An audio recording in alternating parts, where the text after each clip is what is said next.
Hey, welcome. Listen, I'm here with my good brother, former teammate, the one and only Coach Gerald Smoke Dixon. Mook, what's happening on this lovely Saturday, good brother? Man, beautiful day in the neighborhood, all except one thing I feel like we gotta address, man, this Roq Montgomery situation. I think a lot of people are just taking this in such a negative way when there was no harm intended in it. We've all played with guys who bent the rules or bucked the system, showed up late to things. I'll go as far as to say you weren't there in spring of '99. We had one guy who didn't even practice, and we all looking at coach like, "Yo, what the hell? He's exempt. Why you out here torturing the rest of us?" So Sean Alexander, I heard. I wasn't there. That's I heard. I wasn't there. You don't have to say it. I heard. It was Sean. Keep going. well, I was there, so it was like, hey, man, y'all And always can I gonna hit be a 20-second time out here, Marvin? go for it. Yeah. Sean wasn't there all summer either.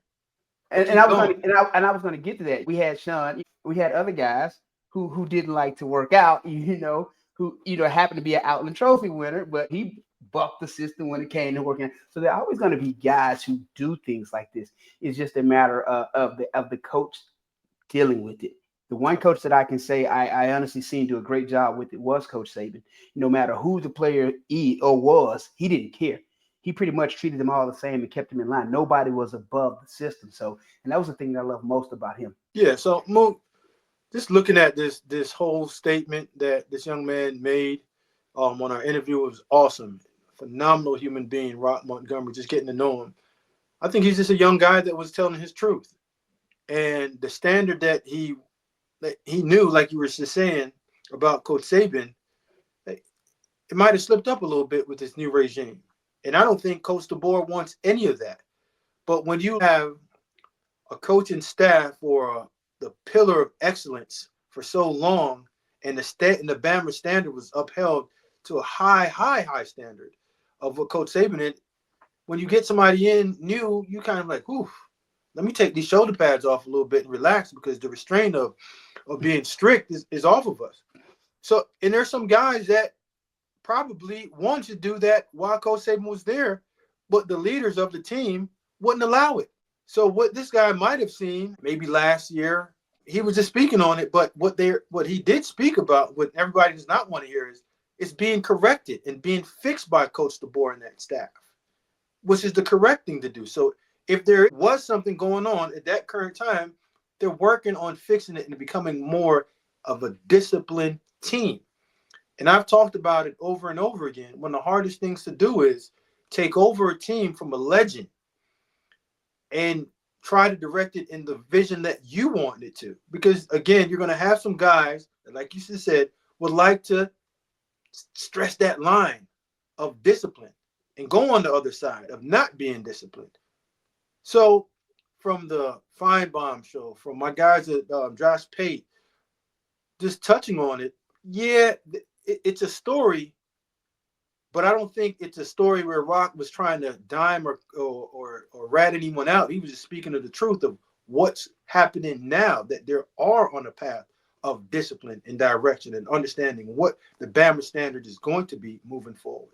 And the thing about it, I think it's a two-way street on this issue as well. I think a lot of people forget the era before the transfer portal Right. when coaches would get fired or coach will leave, new coach comes in. Hell, the first thing he's trying to do is run guys off. Right. He's trying to get them out of the building so that he can bring in guys that he wants in the building. So you don't know what's going on behind the scenes with the situation. So, but I'm sure whatever it is, they're getting it corrected because I think after 1 year playing in the SEC, they understand the true expectations and what they're fighting against. So I definitely see them taking strides in the right direction. But again, Rome wasn't built overnight. Right. When you come in after a guy like Coach Nick Saban, man, that's a tough act to follow.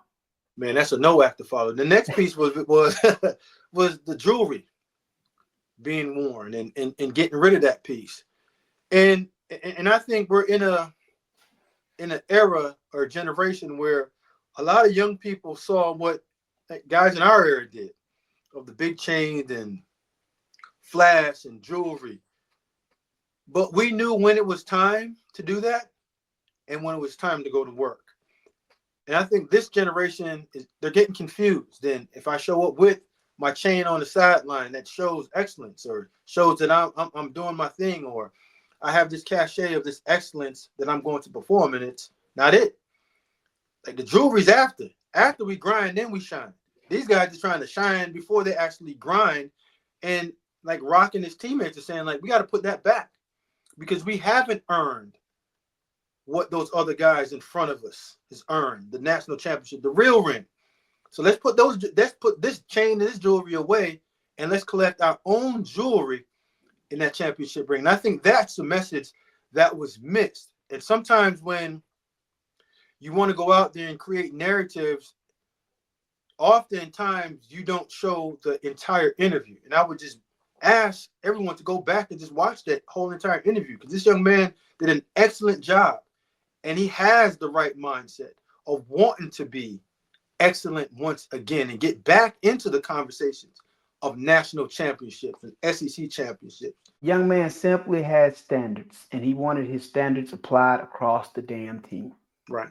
Plain and simple. Because that's all he knows. He got recruited by the standards, so he wants those same applications to come back, and they're working towards that. Talking to Courtney Morgan and the recruiting staff, they are on the right track. And again, a lot of Alabama fans aren't going to be happy because a lot of Alabama players from the state aren't getting recruited as highly. But if you look at Coach Saban's staff when they're recruiting, there are only a few guys that they took out the state, Marvin. Bama got to the standard of number one recruiting classes by nationally recruiting the best of the best. And when Coach Saban was doing it, and he was going out to California, he went to Hawaii, Australia, right? Maryland, Ohio. Like, he got outside of the state and even outside of the Southeast. But when you want something to talk about and spin a narrative of things not getting done, you find one or two. And again, like Courtney Morgan ties are on the West Coast. Absolutely, if I'm coming from a place of understanding what I'm going to get, I'm going to go back to it. I'm going to go back to Old Faithful until I start understanding what it is to recruit this type of person, this type of area, and they're getting the ones that they want out of the state. And again, we have to always remember, it's not who we want. It's what they want to fit the vision of Courtney and Coach DeBoer in order to make that team into the team that they want to coach. They don't want what Nick Saban wants. If that was the case, they'll just hire Nick Saban back. This is them. Let them rock it out, and whatever the outcome is, you live with it. If it's a good outcome, you sign them up for an extension. If it's the opposite, well, we know what happens. But we have to give them the opportunity to do what everybody else has done, either succeed or fail, instead of rushing to judgment and always wanting to judge. Like myself, I give my opinions about a lot of these things, but I study it. I ask questions. I just don't abruptly just rush to it and say, oh, these guys are terrible because they're not recruiting Alabama kids. The Alabama kids want to go play for Alabama right now? Are there good enough players in this or the next two classes that can go to Alabama and be an impact player as a young person, as a freshman? Maybe not. Maybe California has that swing right now. Maybe the state of Georgia has those players right now. And maybe in 4 years, it's going to be the state of Alabama. And that's what recruiting is. It's a cycle. And you just got to ride those waves and understand what those are. Well, at the end of the day, I think they'll be just fine moving forward. They understand they're learning what they need to do. And at the end of the day, we're still talking about kids here. We all know the stupid decisions we made at 17, 18, 19 years old. So to try to hold these kids to a standard of it, if grown man adults, it's ridiculous because we know, again, we were all at that age and we did some stupid. So, you can't hold that against these young men, man. So, again, let's just sit back, wait, see what the 2025 season brings.